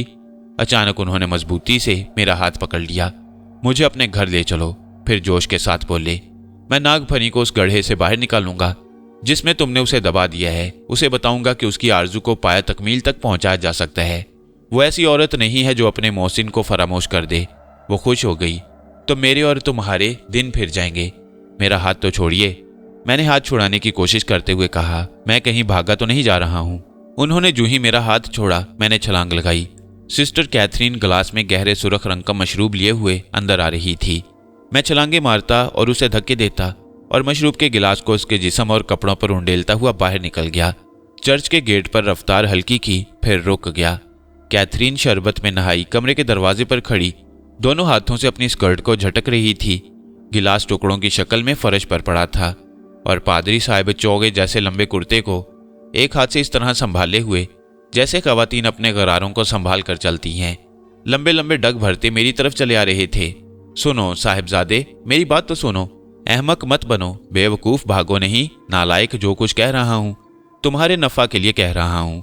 मैं तुम्हें मजबूर नहीं करूंगा, बस एक बात सुन लो, गधे की औलाद। मैं गेट पर खड़ा उनकी बदहवासी का लुत्फ ले रहा था और छोटे छोटे बच्चों की तरह उन्हें मुंह चढ़ा रहा था और जॉगिंग के अंदाज में अपनी जगह पर खड़ा आहिस्ता आहिस्ता उछल रहा था। वो मुझसे चंद गज के फासले पर रह गए तो मैंने हाथ उठाकर उन्हें बुच्चा दिखाया और दौड़ता हुआ गेट से बाहर चला गया। उनके मुंह से गालियों का फव्वारा छूट पड़ा। कुछ देर तक सरपट भागने के बाद अचानक मुझ पर घबराहट सी तारी होने लगी।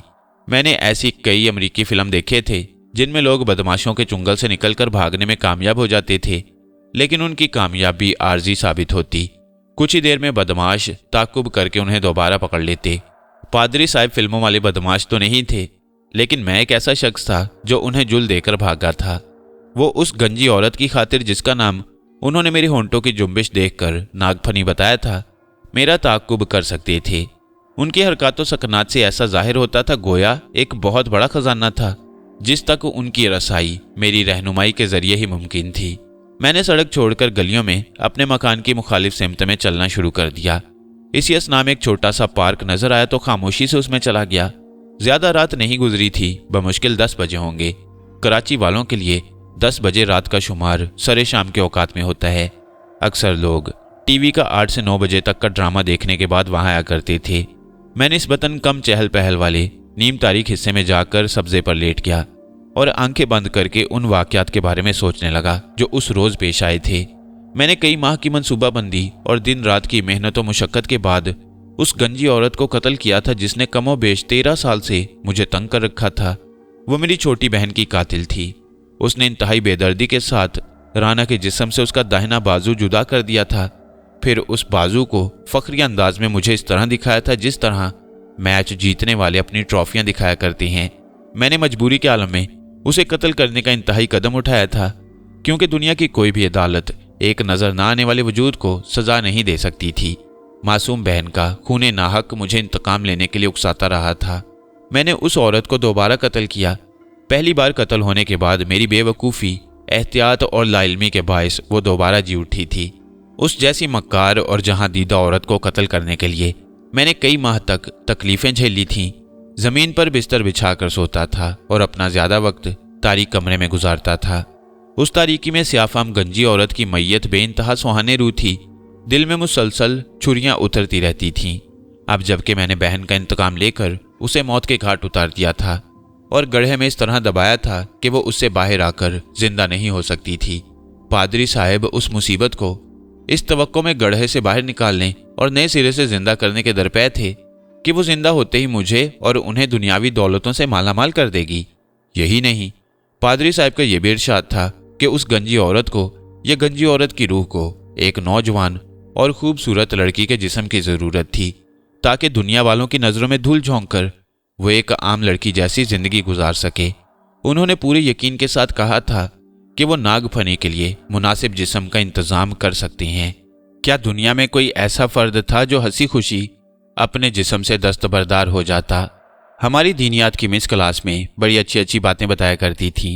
एक बार उन्होंने अल्लाह ताला की अनवा इकसाम की नेमतों का जिक्र करते हुए क्लास के तुलबा और तालिबात से बड़ा अजीब सवाल किया।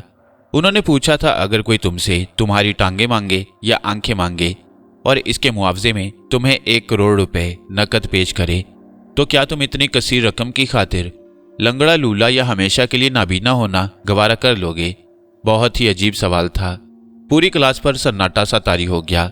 दिल ही दिल में हर लड़के और हर लड़की ने अपने आप से इस सवाल का जवाब मांगा और आखिर में सब एक ही नतीजे पर पहुंचे कि हमारी टांगे, हमारे हाथ, हमारी आंखें और हमारे जिस्म के दूसरे अज़ा हक के ताला जल्ला शानहू की ऐसी बेशबहा नेमतों में से हैं जिन्हें करोड़ों और अरबों रुपए के एवज भी बारज़ाओ रगबत किसी को नहीं दिया जा सकता। आंखों, टांगों, हाथों से दस्तबरदार होना नामुमकिन था, तो पूरे जिस्म से अलहदा होना कौन गवारा कर लेता? इस बात का भी इम्कान नहीं था कि बैक वक्त एक जिस्म में 2 रूहें क़याम कर दी। इन तमाम बातों को मद्देनजर रखते हुए एक ही नतीजा अखज़ किया जा सकता था कि नागफनी को किसी आम लड़की का वजूद देने की सिर्फ 2 ही सूरतें थीं। या तो किसी मुर्दा लड़की का इंतजाम किया जाता या किसी लड़की को ख़त्म कर दिया जाता। दूसरा तरीका आसान तरीन था। पहले तरीके में मुश्किलात थीं। मुर्दा लड़की बहरहाल किसी की बेटी या बहन होती। कोई भी बाप, कोई भी माँ, कोई भी भाई लड़की की लाश को हवाले करने के लिए तैयार ना होता। कब्र से लाश निकालना उससे भी ज्यादा मुश्किल काम था। कब्रिस्तानों में हर वक्त 2-4 गोरकन मौजूद रहते थे। अव्वल तो वो राजी ही ना होते, और अगर राजी हो भी जाते तो रिश्वत में इतनी रकम मांगते जो कम से कम पादरी साहब तो कभी दे ही नहीं सकते थे। दूसरे तरीके पर अमल करने में ना हल्दी लगती थी, ना फटकड़ी, और रंग चौखा आता था। कत्ल करने की बेशुमार सूरतें थीं। मसलन सिस्टर कैथरीन की किसी सहेली को घर मदऊ किया जाता और कमरे में गैस छोड़कर उसे हलाक कर दिया जाता। लड़की खत्म हो जाती तो उसका जिस्म नागफनी के हवाले कर दिया जाता। नागफनी की रूह उसके जिस्म में दाखिल हो जाती तो वो लड़की आंखें खोल देती और आम लड़कियों की तरह खाना पीना, चलना फिरना, सोना जागना शुरू कर देती। किसी को एहसास भी नहीं होता कि वो लड़की नहीं है जो कुछ देर कबल कैथरीन से मिलने पादरी की रिहाइशगाह पर गई थी। गोया पादरी साहब दुनियावी फवायद हासिल करने की हिर्स में तारीकी की मखलूक को रोशनी में लाने के लिए मेरी कैद से आज़ाद कराना और जिस्म देने के लिए किसी बेकसूर लड़की को कत्ल करना चाहते थे, और मैं इन दोनों में से किसी भी बात को किसी भी कीमत पर मंजूर करने के लिए तैयार नहीं था। मैंने शब रोज उस गंजी से छुटकारा हासिल करने के लिए इसलिए मेहनत नहीं की थी कि थोड़े से आराम, थोड़ी सी आसाइश और चंद टकों के लालच में उस कमीनी औरत को आज़ाद कर दूंगा जो मेरी बहन की कातिल थी। अगर राना जिंदा नहीं हो सकती थी तो उस औरत को भी दुनिया में वापस आने का कोई हक नहीं था। मैं एक अज़म के साथ पार्क से उठा कि जान पर खेल जाऊंगा, मगर पादरी को अपने कमरे में कदम नहीं रखने दूंगा। कमज़ोर और नातवा और कम उम्र ज़रूर था, लेकिन उस कौम का फर्द था जिसके बच्चे अबू जहल जैसे नाबकार को कत्ल करते और बहरे जुल्मात में घोड़े दौड़ाते और कुफ्र जलालत की वादियों में इस्लाम के फुरीरे लहराते आए थे। घर पहुंचा तो अम्मा जी के अलावा घर के सारे अफराद गहरी नींद सो चुके थे। उन्होंने रात गए वापस आने पर प्यार भरे अंदाज में डांट पिलाई, आइंदा देर से आने के लिए मना किया और ये कहती हुई कि अब मुझे नींद आएगी। सोने के लिए अपने कमरे में, जहां अब्बा जी पहले ही खराटे ले रहे थे, चली गईं। मैंने भी अपने कमरे का रुख किया, मगर मैं सोया नहीं। कमरे के कोने में मिट्टी का ढेर लगा हुआ था, उसे ठिकाने लगाने में मसरूफ हो गया। 2 बार टोकरे में मिट्टी भर कर मैदान में फेंक आया। तीसरी और आखिरी बार जब मिट्टी का टोकरा लेकर मैदान की तरफ चला तो ऐसा मालूम हुआ जैसे कोई मेरे पीछे आ रहा हो। पलट कर देखा तो कुछ भी नहीं था। दूर तक सन्नाटा फैला हुआ था। चंद कदम आगे की सिमत उठाए होंगे कि फिर वही एहसास होने लगा। मैं रुक गया। दूर दूर तक कोई नहीं था। आसमान की सिमत एक साया सा जाता नजर आया। यहाँ पर मैंने साये का लफ्ज मुहावरे के तौर पर इस्तेमाल किया था। साया तारीख होता है। मैंने जिस शय को देखा था उससे तुलू होते हुए सूरज जैसी सुनहरी किरणें निकल रही थीं। मेरे देखते ही देखते वो चीज गायब हो गई। अगर वो फिजाओं में उड़ने वाली कोई मखलूक थी तो मुझे अपनी पुश्त के पीछे किसके चलने की आवाज आई थी? क्या उसे इंसानों की तरह चलना आता था? मैंने दोबारा मैदान की तरफ कदम उठाना शुरू कर दिए। मैदान में पहुंचकर अचानक मुझे किसी के खिलखिलाकर हंसने की आवाज आई। मिट्टी का टोकरा मेरे हाथ से छूटकर नीचे जा गिरा। हंसी की वो आवाज मेरे लिए नई नहीं थी, लेकिन सारी जिंदगी हंसी के इस मुनफरिद और यकता अंदाज को फरामोश नहीं कर सकता था। वो हंसी राना की थी, लेकिन वहां राना नहीं थी, ना मैदान में, ना आसमान पर, ना इधर उधर। मेरी आंखों में आंसू आ गए। वहीं मैदान के उसी हिस्से में बैठ गया और दोबारा हंसी की आवाज सुनने का इंतजार करने लगा। मैंने कमोबेश निस्फ घंटे तक इंतजार किया, यहां तक कि नाउमीद हो गया। राना को क्या पड़ी थी कि जन्नत को छोड़कर वहां आ जाती। मेरे कानों में उसकी हंसी की जो आवाज आई थी उसे या तो मेरा वहमा करार दिया जा सकता था, या उससे माहिर नफ्सियात की जुबान में, जिसके पास मुझे इलाज के लिए ले जाया गया, मुतखय्यला की कारिस्तानी कहा जा सकता था। हंसी की वो मखसूस आवाज मेरे तातल शऊर में काबूस की तरह जमकर रह गई थी। कमरे में वापस आने के बाद देर तक बिस्तर पर करवटें बदलता रहा और राना को याद करता रहा। मेरा पलंग उस बंद गड्ढे पर था जिसमें नागफनी छोटे बड़े टुकड़ों की सूरत में पड़ी गल सड़ रही थी। मेरे लिए ये बात बाइस इत्मीनान थी कि मैंने उससे अपनी बहन की बेवक्त मौत का इंतकाम ले लिया। अगले रोज दिन चढ़े, रक्षी के जगाने पर आंख खुली। वो बुरी तरह झंझोड़ झंझोड़ कर मुझे जगा रही थी। तौबा है, भला इस तरह भी कोई घोड़े बेचकर सोता होगा। मैंने आंखें खोली तो उसका चेहरा नजर आया। जल्दी से उछल कर बैठ गया और टिकटिकी बांधकर उसकी तरफ इस तरह देखने लगा कि वो शर्मा गई। झूठी, मक्कार, बदअहद, मैंने मसनूई गुस्से से कहा। क्या क्या क्या? वो चीख पड़ी। क्यों? क्या तुमने अहद नहीं किया था कि अगर मैं तुम्हारी तकरीब में नहीं आया तो तुम ना कभी मुझसे मिलोगी, ना कभी मुझसे बात करोगी? अल्लाह! उसने जोर से अपनी पेशानी पर हाथ मारा और बेसाख्ता हंसते हुए बोली, उल्टा चोर कोतवाल को डांटे। फिर वो कदरे संजीदा हो गई। ये मत समझना कि मैंने तुम्हें मुआफ कर दिया है। मैं सारी जिंदगी तुम्हारी वादा खिलाफी को याद रखूंगी। चलो इसी बहाने याद तो रखोगी। मैंने कहा, ये बताओ सवेरे ही सवेरे यहाँ कैसे टपक पड़ी? 11 बज रहे हैं जनाब। इसे सवेरे ही सवेरे नहीं, दोपहर ही दोपहर कहते हैं। और ये भी समझ लो, मैं खुद आई नहीं लाई गई हूँ। अम्मी को एक जरूरी काम के सिलसिले में तुम्हारी अम्मा जी से मिलना था। मैंने बहुत कहा कि मैं नहीं जाऊंगी, नदीम से नाराज हूँ, लेकिन वो जबरदस्ती मुझे अपने साथ खींच लाई। फिर खुद तो अम्मा जी से बातें करने बैठ गई और मुझे घर में आवारा गर्दी करने के लिए तन्हा छोड़ दिया। ये तुमने अपने कमरे की क्या हालत बना रखी है? मेज और कुर्सियों को दीवार से लगा दिया है, पलंग कमरे के दरमियान में डाल रखा है। अचानक उसने पलंग से लटकी हुई चादर को हटाकर, यहाँ कोई खजाना छुपा हुआ है, कहते हुए नीचे झांक कर देखा और इसके साथ ही उसके मुंह से हैरत की चीख निकली। थोड़ी देर के लिए मैं सटपटा गया। उसने टूटे हुए फर्श का वो हिस्सा देख लिया था जिसे मैंने पलंग और चादर की मदद से छुपाने की कोशिश की थी। अब तुमने देख ही लिया है तो मैं तस्लीम किए लेता हूं कि यह हरकत मुझसे सरजद हुई है। ये काम तुमने किया है। हाँ, मैंने मुजरिमों की तरह सर हिलाते हुए कहा। एक तवील कहानी है जो मैं तुम्हें इस वक्त नहीं सुना सकूंगा, फिर कभी सुनाऊंगा। मुख्तसर इतना समझ लो कि इसी काम की वजह से मुझे तुम्हारी तकरीब में शिरकत का मौका नहीं मिल सका। तुम तो कमाल के आदमी हो नदीम।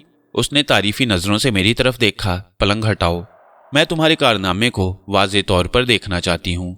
अजीब लड़की थी। खुदे हुए फर्श के उस हिस्से को जिसे मिट्टी से पाटा गया था वाज़े तौर पर देखने की मुतमन्नी थी। आखिर वो इसे क्या समझ रही थी? किसी मुसव्विर का शाहकार या किसी शायर का ख्वाब? या उसे मालूम हो गया था कि इस गड्ढे में नजर न आने वाली औरत को दबाया गया है? वो खुद ही पलंग को खींचने लगी तो मैंने उसे एक तरफ करके पलंग हटा दिया। अगले ही लम्हे ताज्जुब से मेरी आंखें फैल गईं। फर्श के उस हिस्से पर जिसे मिट्टी का एक हमवार ढेर होना चाहिए था, बहुत ही खूबसूरत टाइलों से शतरंज के स्याहो सफेद खानों जैसी बिसात बनी हुई थी और कमरे के ऐन दरमियान में होने के बायस बहुत अच्छी मालूम हो रही थी। मुझे खूब अच्छी तरह याद था कि गुज़िश्ता शब जब मैंने कमरे की मिट्टी टोकरे में भरकर मैदान में फेंकी थी उस वक्त इस बिसात का कोई वजूद नहीं था। ये किस तरह मुमकिन था कि मेरे सोते में रातों रात किसी ने वहां इतनी अच्छी बिसात बना दी हो? मुमकिन नहीं था तो वो बिसात वहां किस तरह बन गई? क्या वाकई इसे तुम ही ने बनाया है? रक्षी पूछ रही थी। नहीं, मैंने खोए खोए लहजे में कहा। जादू के जोर से खुद ब खुद इसका वजूद अमल में आ गया है। रक्षी हंसने लगी। समझी कि मैं मजाक कर रहा हूं। मुझे नहीं मालूम था कि तुम इतने बड़े जादूगर हो। मुझे भी आज ही मालूम हुआ है। अच्छा जादूगर साहब, कुछ देर के लिए यहाँ से चले जाओ, हाथ मुंह धोकर नाश्ता करो, वो बोली। तुमने अपना जादू दिखा दिया, अब मैं भी इस कमरे में अपना जादू जगाऊंगी। मेरा दिमाग उस वक्त बिल्कुल माऊफ हो रहा था। रक्षी के मजाक को नहीं समझ सका। हैरत का इजहार करते हुए बोला, तुम्हें जादू जगाना आता है? अगर तुम जादू से इतना शानदार फर्श तैयार कर सकते हो तो मैं भी ऐसा जादू जगा सकती हूँ कि तुम्हारा कमरा बोलने लगेगा। नहीं, तुम जाओ तो सही, उसने मुझे बाहर की जानिब धक्का देते हुए कहा। मेरे बाहर निकलते ही रक्षी ने अंदर से कमरे की चिटखनी चढ़ा ली। उसका उस कमरे में जहां नागफनी दफन थी तन्हा ठहरना मुनासिब नहीं था। सोचा कि दरवाजे पर दस्तक देकर उसे मना कर दूं। फिर ये ख्याल करके कि मदफून नागफनी उसे कोई नुकसान नहीं पहुंचा सकती, आगे बढ़ गया। जरूरियात से फारिग होकर मैंने गुस्ल किया। फिर बावर्ची खाने में जाकर दूध और डबल रोटी के चंद स्लाइस का हल्का सा नाश्ता किया। वहां से उठकर उस कमरे में गया जहां रक्षी की अम्मी और मेरी अम्मा जी सर जोड़े बातें कर रही थीं। रक्षी की अम्मी ने जीते रहो, खूब तरक्की करो कहकर मेरे सलाम का जवाब दिया। अम्मा जी ने पूछा, रक्षी कहाँ है? मेरे कमरे में बैठी मक्खियां मार रही है, मैंने संजीदगी से कहा। दोनों खवातीन मेरे जवाब पर हंसने लगीं। और तुम क्या करते फिर रहे हो? अभी अभी नाश्ते से फारिग हुआ हूं और अम्मी को सलाम करके रक्षी के पास ये देखने के लिए जा रहा हूं कि अब तक उसने कितनी मक्खियां मारी हैं। उसकी अम्मी ने कहा, उसे कह देना कि चलने के लिए तैयार हो जाए, हमारी गुफ्तगू तकरीबन खत्म हो चुकी है। तकरीबन खत्म होने का मतलब है अभी कम से कम 10 मिनट और लगेंगे। ये 10 मिनट उन 10 मिनटों के अलावा हैं जो आप दोनों गेट की लाजमी गुफ्तगू पर सरफ करेंगी। वो मुस्कुराने लगी। अम्मा जी ने मुझे डांट पिलाई। नदीम को कुछ ना कहो, रक्षी की अम्मी ने कहा। आजकल की नस्ल बहुत तेज है। मैं हंसता हुआ अपने कमरे की तरफ चल दिया। कमरे का दरवाजा खुला हुआ था। अंदर पहुंचा तो हैरान रह गया। ऐसा मालूम हुआ जैसे रक्षी ने सचमुच का जादू जगाया हो। उसने पूरे कमरे की काया पलट दी थी। एक तरफ मेज के इर्द गिर्द साफ सुथरी कुर्सियां लगी थीं, दूसरी तरफ इंतहाई नफासत से मेरा पलंग बिछा था। कमरे का फर्श आईने की तरह चमक रहा था। दीवारों और खिड़कियों तक की डस्टिंग की गई थी।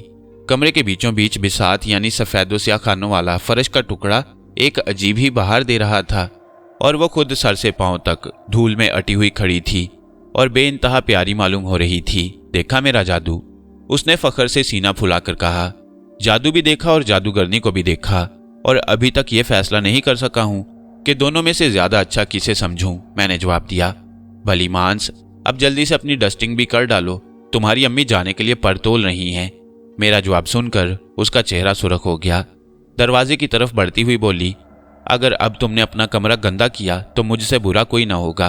मैं थोड़े थोड़े दिनों बाद इसका इंस्पेक्शन करने के लिए आती रहूंगी। वो हाथ मुंह धोने और लिबास की धूल साफ करने बाथरूम की जानिब चली गई तो मैंने जेरे लब कहा, तुमसे अच्छा कोई भी नहीं है रक्षी। और तब उन रोमान अंगेज और सनसनीखेज लम्हात में मेरी नज़र कमरे के वस्त में टाइलों की बनी हुई बिसात पर पड़ी। मैं उसे इस तरह देखने लगा जैसे पहली बार देखा हो। रात की तारीकी में वो बिसात कैसे बन गई? कौन था इसका बनाने वाला? क्या नागफनी से निजात हासिल करने के बाद भी कुछ असरार बाकी थे? कोई ऐसी पुरस्रार हस्ती मौजूद थी जो दिल से चाहती थी कि नागफनी गड्ढे में बंद पड़ी रहे और किसी को इल्म न होने पाए कि उसे कहाँ दबाया गया है। दोपहर को अम्मा जी ने बताया कि रक्षी की अम्मी क्यों आई थी।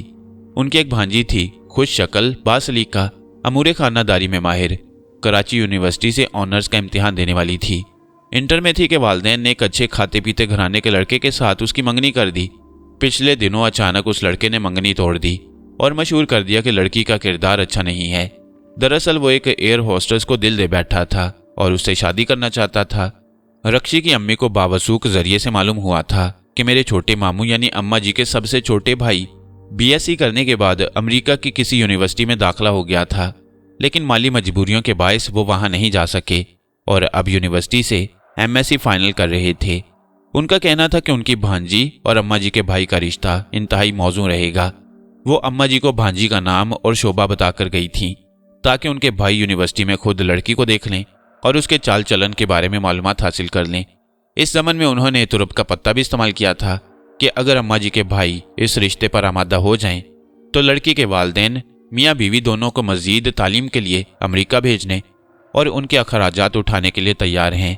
अम्मा जी ने इस बात पर खुशी का इजहार किया था क्योंकि वो अच्छी तरह जानती थी कि मेरे छोटे मामू को बैरून मुल्क जाकर आला तालीम हासिल करने की कितनी बड़ी आरजू थी। उन्होंने रक्षी की अम्मी को यकीन दिलाया था कि वो न सिर्फ भाई से उस लड़की का जिक्र करेंगी बल्कि उन्हें राजी करने के लिए एड़ी चोटी का जोर लगा देंगी। अभी ये बातें हो ही रही थीं और मैं अम्मा जी से कह रहा था कि खुदा जब देता है तो इसी तरह छप्पड़ फाड़ कर देता है। बेचारे छोटे मामू अमेरिका ना जाने के बायस बुझकर रह गए थे कि घर की घंटी बजी। मैं ये देखने के लिए उठा कि कौन आया है। गेट खोला, सामने कैथरीन के डैडी खड़े थे और उनकी आंखें शोले उगल रही थीं। तुम समझ रहे थे कि मैं तुम्हें कभी नहीं पा सकूंगा, वो बोले। ये भूल गए थे कि अस्पताल में तुम्हारा नामो पता मौजूद है। उन्हें देखकर मेरे तन बदन में आग लग गई, मगर मैंने तहम्मुल से काम लेते हुए कहा, आखिर आप चाहते क्या हैं? मैं तुम्हें इज्जत, दौलत और शोहरत के बामे अरूज पर देखना चाहता हूँ। शुक्रिया, फिलहाल मुझे इनमें से किसी चीज की जरूरत नहीं है। उनके माथे की तेवरियां चढ़ गईं। आंखें निकाल कर बोले, नागफनी को तुमने इसी घर में दफन किया है। अगर आप इस इरादे से आए हैं कि घर में घुसकर तोड़ फोड़ करेंगे तो इस ख्याल को दिल से निकाल दीजिए। आपने एक कदम भी आगे बढ़ाया तो मैं चीख चीख कर पूरे मोहल्ले वालों को इकट्ठा कर लूंगा। इसके बाद आपका जो हशर होगा उसके जिम्मेदार आप खुद होंगे। साहबजादे, उन्होंने कहा, तुम सोने को पीतल समझकर ठुकरा रहे हो। ठुकराने दीजिए, आपको क्यों दर्द हो रहा है? उसकी आज़ादी से थोड़ा बहुत फायदा मुझे भी पहुंच सकता है। मुझे अफसोस है, मैं आपकी कोई मदद नहीं कर सकूंगा। वो चंद लम्हों तक सोचते रहे, फिर गुर्रा कर बोले, सीधी उंगलियों से घी ना निकले तो टेढ़ी उंगलियां इस्तेमाल करना पड़ती हैं। ठीक है, आप टेढ़ी उंगलियां भी इस्तेमाल करके देख लीजिए। अगर तुमने मेरी बात नहीं मानी तो मैं यहाँ से सीधा पुलिस स्टेशन जाऊंगा। शौक से जाइए। मैं उनसे कहूंगा कि तुमने एक औरत को कत्ल करके अपने घर में दबा रखा है। मेरी शिकायत पर पुलिस यहाँ दौड़ी चली आएगी और पूरे घर की खुदाई कर डालेगी, लेकिन उसे कुछ भी नहीं मिलेगा। मैं हंस पड़ा, क्योंकि नागफनी को सिर्फ मैं ही देख सकता हूँ और इसके लिए भी गहरा अंधेरा होना जरूरी है। अभी साहिबजादे हो, उन्होंने बुरा सा मुंह बनाया, आप तो 30 मार खान हैं। नादान लड़के, आखिर तुम ये क्यों नहीं सोचते कि नागफनी किसी को नजर आए या ना आए, घर की खुदाई के बाद उसे आज़ादी मिल जाएगी। हाँ, ये बात गौर तलब थी, मगर ना समझी और कम उम्री के बायस में बिफरा हुआ था। मुसालिहाना रवैया इख्तियार करने के बजाय मैंने उन्हीं के लहजे की नकल उतारते हुए कहा, फिर इंतजार किस बात का है? जाइए, पुलिस को ले आइए। वो जाने के लिए मुड़े तो मैंने चीख कर कहा, एक बात समझ लीजिए, आप अपनी मौत को दावत दे रहे हैं। आप पुलिस स्टेशन नहीं, मौत के मुंह में जा रहे हैं। मैंने ये जुमला यूं ही उन्हें डराने और पुलिस स्टेशन जाने से रोकने के लिए कह दिया था, वरना अच्छी तरह जानता था कि मैं उनका कुछ भी नहीं बिगाड़ सकूंगा, और अगर वो पुलिस को लेकर आ गए तो पूरा मोहल्ला मिलकर भी उसे मेरे घर की खुदाई करने से नहीं रोक सकेगा। लेकिन ये नहीं जानता था कि कभी कभी मुंह से गैर इरादी तौर पर अदा होने वाले अल्फाज भी सच्चे साबित होते हैं। वो तेज तेज कदमों से गली पार करके सड़क तक पहुंचे ही थे कि अचानक सफेद रंग की एक तेज रफ्तार कार उधर से गुजरी और फुटपाथ पर चढ़कर उन्हें कुचलती हुई एक मकान की दीवार से जा टकराई। चारों तरफ से लोग दौड़ पड़े। मैं गेट पर खड़ा पादरी साहब को जाता हुआ देख रहा था कि यह हादसा पेश आ गया। मैंने अपनी आंखों से उन्हें बिगड़े हुए तवाज़ुन वाली कार के नीचे आते हुए देखा। मैं भी दौड़ता हुआ वहां पहुंचा। पादरी साहब का सर इस तरह कुचल गया था कि उनका भेजा नाक और मुंह के रास्ते बाहर निकल आया। वो खत्म हो गए थे।